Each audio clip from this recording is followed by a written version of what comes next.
Hölgyeim és uraim, üdvözletem mindenkinek! Ma egy újabb délszláv háborús videóval jelentkezek, mégpedig Szarajevó ostromával. Hogy hogyan is jutunk el a bosnyákok nyílt fegyveres harcáig, azt a Bosnyák milíciák a délszláv háborúban című videómban már összegeztem részletesen. Ettől függetlenül azonban dióhéjban mégiscsak nézzük meg azokat az eseményeket, amik egészen Szarajevó ostromáig vezetnek. Tito halála után ugyebár az 1980-as években megkezdődik a nacionalizmus reneszánsza Jugoszláviában, mely a szerb politikai erőket jobb, de a horvátokat, vagy éppen a bosnyákokat rosszabb helyzetbe hozta. Ezen videóban is kihangsúlyozom, hogy Bosznia-Hercegovina tagköztársaságban nem csak muszlim bosnyákok éltek, hanem ortodox szerbek és katolikus horvátok is, és egyébként élnek mind a mai napig. 1990 novemberében Boszniában választásokat tartottak, s a választás legerősebb pártjai a nemzetek pártjai lettek. A bosnyákok a legerősebbként nagyjából 31,5%-kal, utánuk a szerbek 26%-kal, majd a horvátok 16%-kal teljesítettek. A kommunista párt már csak 12%-ot ért el. 1991 tavaszán kirobbant a háború Szlovéniában és Horvátországban, Boszniában pedig pattanásig feszült a hangulat. Érezhető volt, hogy a háború őket is el fogja érni. 1991. október 15-én a parlamentben kinyilvánították Bosznia-Hercegovina függetlenségét, melyet az 1992. február 29 és március 1-e közötti függetlenségi népszavazás erősített meg. Ezt a népszavazást azonban a boszniai szerbek bojkottálták, ők 4 nappal Bosznia-Hercegovina függetlenségi nyilatkozata után 1991. október 25-én kiáltották ki az elképzelt Bosznián belül a függetlenségüket, a Srpska Republikát. A Srpska Republika tehát az a terület volt Bosznia-Hercegovinán belül, hol szerbek laktak, vagy legalábbis ahol a szerbek szereztek befolyást. 91 novemberére ráadásul a területen élő horvátok is megszervezték a főként Hercegovinát érintő kicsiny államukat. Hozzá kell tenni, hogy ugye a boszniai horvátok a háború elején és a háború végén is szövetségesei voltak a bosnyákoknak, azonban nem szabad elfelejteni, hogy a háború közepén háromoldalú polgárháború folyt Boszniában. Tehát ez a függetlenségekkel kapcsolatos helyzet bonyolódott, és így jutunk el az 1992. március 1-i függetlenségi népszavazás napján történt szarajevói, szerbesküvőn történt incidensre, ahol egy bosnyák zöldsapkás milicista megöli a vőlegény apját, és megsebesít egy ortodox papot. Másnap már álltak a szerb barikádok a városban, válaszul a bosnyákok is így tettek. 92. márciusában pedig végül Bosznia függetlenedik, április 6-án pedig így a Srpska Republika is, és e dátumot tekintik a boszniai háború kitörésének, innentől általánossá váltak az egyébként március óta történő fegyveres összecsapások, rajtaütések, mészárlások. A korábbi eseményekhez fontos megjegyeznem, hogy 92. márciusában az északon elterülő Bosanski Brodban lezajlott egy fegyveres összecsapás, mely várost az akkor még konfliktusban résztvevő JNA, tehát jugoszláv néphadsereg csapatai is ágyúzták. Bosznia északkeleti csücskében található Bijeljinában is összecsaptak márciusban a bosnyák Patrióta Liga fegyveresei, a szerb Csetnik milicistákkal és a szerb Arkan tigriseivel. A csata következménye egy nagyjából 70-80 áldozatot követelő mészárlás lett, melyet az előbb említett szerb milicisták hajtottak végre. 92. április 4-én a bosnyákok elnöke, Alija Izetbegovics minden szarajevói bosnyák tartalékost és rendőrt harcba utasított, ekkor a boszniai szerb politikusok evakuálni akarták a város szerbjeit, másnap azonban a szerb rendőrök támadást intéztek a bosnyákok mellé állt néhai kollégáik ellen. Újra felerősödött az egy hónappal ezelőtti kritikus állapot, a város polgárai pedig nemzetiségtől, vallástól függetlenül közel 100 000 fős tömegben tiltakoztak a háború ellen. A tömegbe azonban a szerbek belelőttek, és egy tüntető életét vesztette. Ezek után jutunk el hát a háború hivatalos kirobbanásának napjára, április 6-ára, mely azonban nem csak a Srpska Republika függetlensége miatt fontos, de Bosznia-Hercegovina ekkor kapott nemzetközi elismerést. Térjünk azonban vissza Szarajevóra. Mint azt hallhattátok, Szarajevó több nemzetiségű városa központi szerepet kapott a konfliktus kirobbanásában. 92. április 6-án a jugoszláv néphadsereg, a JNA 200 pontról megkezdi a város ágyúzását, majd a szerb tagköztársaság irányából megkezdik több város ostromát is, mint például Visegrádét vagy Zvornikét. Április közepére egész Bosznia lángba borult, Izetbegovics pedig várta az ENSZ csapatokat, azok azonban nem érkeztek meg időben, csak akkor, mikor már a konfliktus kellőképpen eleszkalálódott, s visszafordíthatatlanná vált. Április végére kialakult az ostrom formája is, a szerb csapatok egyes külvárosi részeket birtokoltak, ezek elsősorban szerbek lakta részek, de rövidebb időre bejutottak a JNA csapatok a város belső részeibe is. Május 2-án egy organizálatlan, szervezetlen támadást indítottak a szerb csapatok Szarajevó városa ellen, célul kitűzve a város stratégiai kettészakítását. Ezt azonban a bosnyák zöldcsapkások és helyi fegyveres bandatagok visszaverik. Erre válaszul a boszniai szerb csapatok teljes blokkád alá vették a várost, megszakították az élelmiszer és gyógyszerszállítást, elzárták a vizet, a gázt és a villanyt is. Másnap a Lisszabonból visszatérő Alija Izetbegovicsot a reptéren elrabolják a jugoszláv haderő tisztjei, annak biztosítása érdekében, hogy a JNA csapatok sértetlenül kijussanak Szarajevó belvárosából, ahol ekkor kvázi körbekerítve állomásoztak. A bosnyák erők azonban megszegték a megállapodást, tüzet nyitottak a JNA csapatokra, amely keserves, mindkét oldal számára veszteséges összecsapásba torkollott. Izetbegovicsot végül az ENSZ tárgyalásoknak köszönhetően szabadon engedik, 1992. május 18-án pedig aláírtak egy tiszavirág életű tűzszünetet, és a JNA csapatok megkezdik a kivonulást. És ezzel pedig a folyamatosan felállítódott, toborzott Szrbszka republikai haderő, tehát a Ratko Mladic parancsnoksága alatt működő VRS lépett a JNA helyébe, hiszen a JNA a nemzetközi helyzet miatt a konfliktusból kivonulni kényszerült. A VRS azonban a jugoszláv haderőtől óriási fegyverarzenált kapott, felszereléstől, fegyverektől kezdődően egészen a harckocsikig.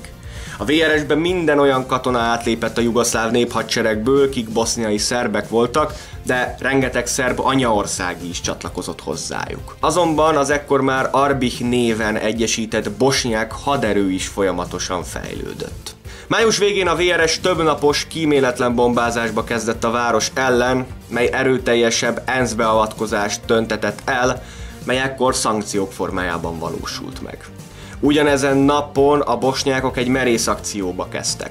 Megtámadták a szarajevói JNA laktanyát, s június elején az utolsó JNA katona is elhagyta a várost. E hónapban több tárgyalás is folyt tűzszünet reményében az ENSZ részéről, kik a repülőteret akarták birtokolni, hogy azon keresztül segítséget nyújthassanak az elszigetelt, víz, villany, gáz nélkül maradt városnak, és kimenekíthessék onnan a civileket. A repteret azonban mind a bosnyákok és mind a szerbek is magukénak akarták, heves harcok folytak érte e hónapban, melynek a vége június 29-e lett, mikor is a szerbek átadták azt az ENSZ csapatoknak, az UNPROFOR-nak. A bombázások következtében rengeteg ember halt meg. Példának okáért 1992. augusztus 30-án egy zsúfolt piactérre csapódott egy tüzérségi lövedék, melynek következtében 15 ember meghalt, és több mint 100 megsebesült. A bombázások sajnos az ostrom előre haladtával még kíméletlenebbek voltak, és még több halálos áldozatot vontak maguk után. 1992 második és 1993 első fele volt a szarajevói ostrom csúcspontja, a legkegyetlenebb, legvéresebb időszaka. A szerbek folyamatosan ágyúzták a várost, a városon belül meg annyi stratégiai pontot foglaltak el, meg annyi mesterlövészállást. Ezen szerb orvlövészek gyakorta tüzet nyitottak civilekre is. Szarajevó egyes utcái kifejezetten veszélyesnek minősültek. A városiak halottak árán, de idővel megtanulták, mely utcákon kell gyorsan átfutni, hol vannak takarásban a mesterlövészektől, vagy éppen a város mely része lehet biztonságos. Megemlíteném egy bosnyák-szerb vegyesházas pár, Admira Ismic és Bosko Brkic így módon történt meggyilkolását, kik át akartak lépni a határon kijutni a városból, tragikus haláluk pedig a város Rómeó és Júlia jelképévé vált. Mai napig nem tisztázott, hogy szerb vagy bosnyák orvlövész végzette velük. Szarajevó bosnyákok ellenőrizte részét a szerbek minél inkább igyekeztek ellehetetleníteni, itt a közszolgáltatások hamar összeomlottak, a bűnözés pedig az egekbe szökött. A kíméletlen, meg annyiszor az civil lakosság ellen irányuló szerb atrocitások, bombázások mellett meg kell említeni, hogy a bosnyákok is követtek el jócskán háborús bűnöket. Egy rockzenészből lett gangster és katona, Musan Kako Topalovics 10. hegyi hadosztálya élén a város bosnyák fennhatósága alá tartozó területek szerb lakosainak kiírtásának kampányába kezdett. Áldozataik egy részét a város melletti Kazani gödrökhöz szállították, nagyjából 200 holttest került innen elő. A legtöbb civil torkát elvágták, s volt, akit élve elégettek. Kako csapatai egyébként újságírókat is megtámadtak, az Umprofortól, de segélyszervezetektől is loptak, s jócskán hozzájárultak a szarajevói fekete piac erősödéséhez, katonái pedig fék nélkül gyilkolták a szerb civileket, vágtak le fejeket, és tömegesen erőszakolták meg a szerb nőket. Az egységet 93. októberében feloszlatják, ekkor kezdtek el ugyanis a bosnyákok a hasonló és bűnözői egységek ellen fellépni, még külön hadműveletet is, a Trebevics 2-t indították el erre. Válaszul azonban Kako emberei is megöltek meg annyi bosnyák rendőrt és bosnyák civil túszokat is. A rendőrség megöli Kakót, egyes feltételezések szerint nem az atrocitásai miatt, hanem mert túl sokat tudott. A háború után 1996-ban háborús hősként temették újra, és 12 000 ember vett részt a temetésén. 1993. január 8-án a szerbek meggyilkolják a bosnyák Hakija Turajlić miniszterelnök helyettest, aki a török delegációt fogadta volna a repülőtéren. A szerbek értesülése szerint az ENSZ páncélos járműve, melyben Turajlić utazott, bosnyák mujahedin önkénteseket szállított. A szerbek utasították az ENSZ-eseket, hogy nyissák ki a jármű ajtaját, azok megtették, a miniszterelnök helyettesre pedig a szerbek azonnal tüzet nyitottak, ki a helyszínen életét vesztette. A VRS gyakorta indított kisebb-nagyobb offenzívákat a város bevételére, a siker szint úgy kisebb-nagyobb volt, a teljes várost sosem tudták elfoglalni. Az embargó, mit az ENSZ bevezetett, nem csak a szerbeket, de a bosnyákokat is sújtotta. A fekete piacon keresztül jutottak a városvédők meg annyi fegyverhez, és még egy nagyobb alagutat is építettek. Átlagosan nagyjából napi 329 lövedék csapódott be a városba, 1993. július 27-én rekordszámú 3777. 93 végére nem volt olyan épület, mi ne szenvedett volna valamilyen fokú kárt. A Nemzeti Könyvtár porig égett, 1,5 millió kötetet felégetve. A szerbek kórházakat, iskolákat, ENSZ létesítményeket is bombáztak, de 93. június 11-én egy futballmeccsre is rábombáztak.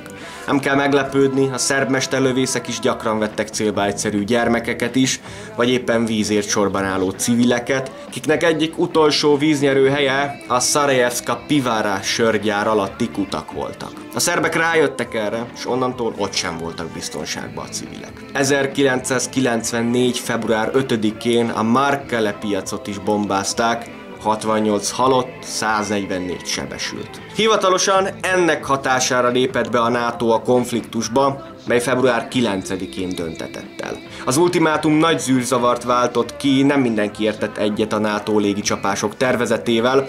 Érdekességképpen Boros Péter magyar miniszterelnök ekkor bejelentette, hogy légicsapások esetén Magyarország lezárja az ország légterét a NATO előtt. Fontos megjegyezni, hogy ekkor még nem voltunk NATO tagok. A fenyegetéseknek annyi értelme minden bizonnyal volt, hogy 1994. február 22-én Szarajevó közel 2 év után az első balesetmentes napját élte meg. 1994. augusztus 5-én a VRS megsérti a tilalmi zónára vonatkozó egyezményt, mikor onnan fegyvereket foglalnak le, és ez alatt megsebesítenek egy ukrán békefenntartót is. Válaszul amerikai A-10-es repülőgépek szerb célpontokra csapnak le, a VRS a fegyvereket így visszavitte, de szeptember 22-én brit repülőgépek újabb, ekkor már egy harckocsira csapnak le, miután a szerbek francia páncélos szállítót támadtak meg. 1995-ben, miután a harcok még inkább kiszélesedtek, a bosnyákok Szarajevó térségében nagyszabású offenzívát indítottak, melyre válaszul a boszniai szerb csapatok ENSZ raktárakra csaptak le, meg annyi nehéz fegyvert elvíve onnan. A NATO válasza ismét nem maradt el. Spanyol gépek május 25 és 26 között egy szerb lőszerlerakót bombáztak le. Itt viszont már a szerbek is válaszoltak. 377 Unprofortuszt ejtenek, különféle célpontokhoz használták őket emberi pajsként, üzenve a NATO-nak, hogy vonuljon ki a konfliktusból. 1995. augusztus 30 és szeptember 20 között a NATO 15 nemzetből alkotva 400 repülőgéppel összehangolt bombázást indított a boszniai szerbek ellen, 338 célpontra csapva le, 1026 bombát ledobva. A harcok 1995-re fokozódtak Szarajevó környékén, a közös horvát-bosnyák erők erőteljes támadásba kezdtek Boszniában, a szerbeket visszaszorították. Szarajevó térségében is viszonylag, annyira legalábbis igen, hogy a szarajevói lakosság számára visszatérhetett a villany, a víz és a fűtés. 1995. októberében tűzszünetet kötöttek, december 14-én pedig a Daytoni egyezménnyel béke köttetett, lezárult a délszláv háború. Lassú, fokozatos stabilizáció kezdődött. Egyes források szerint a teljes ostrom ideje alatt Szarajevóban és környékén 70 000 bosnyák és 13 000 szerb katona harcolt. Már a háború után ugyan, de az ostrom egyik utolsó pontjának tekinthetjük 1996. január 9-ét, amikor egy rakéta meghajtású gránátot lőttek a Szarajevó főutcáján közlekedő villamosra, melyben egy nő meghalt, 19-en pedig megsebesültek. A támadást szerbek hajtották végre, de az elkövetőt sosem fogták el. A boszniai kormány 1996. február 29-én jelentette be hivatalosan Szarajevó ostromának a végét, amikor a boszniai szerb erők elhagyták állásaikat a városban és környékén. Eztán több mint 70 000 szarajevói szerb menekült el a városból, és a boszniai szerb köztársaságba költöztek. Az ostrom előtt a városnak s környékének 525.980 lakosa volt. 2013-as adat szerint ez 275.524-re csökkent. Az ostromban elesettek száma nem tisztázott. Egyes források 2474 halottról, ez átlagosan 8 halottat jelent naponta, és több mint 13 000 sebesültről, más források 10 000 halottról, bennük 1500 gyermek, és 56 000 sebesültről szólnak. Egy szarajevói kutatás szerint az áldozatok száma az előző becslésektől jóval több, 13.952, köztük 9.429 bosnyák, ebből 6.137 fegyveres, 3.573 szerb, ebből 2.241 fegyveres, 810 horvát és 140 egyéb nemzethez tartozó halott. Egyes források szerint az elesettek 60%-a fegyveres volt, míg más források döntő többségű civil halálos áldozatról beszélnek. Ami nagyjából minden becslésben egyező adat, hogy az elesettek kétharmada bosnyák volt. Az UNICEF adatai szerint a város gyermekeinek a 39%-a látta valamely családtagját meghalni. Köszönöm szépen mindenkinek a megtekintést, valamint a Patreonos támogatásokat is. Ha szeretnéd a csatornát te is támogatni, a leírásban megtalálod a Patreonom linkjét. Ha tetszett a videó, lájkold, ha pedig szeretnél még hasonlóakat látni, akkor iratkozz fel. Köszönöm a megtekintést, én Mucskó voltam.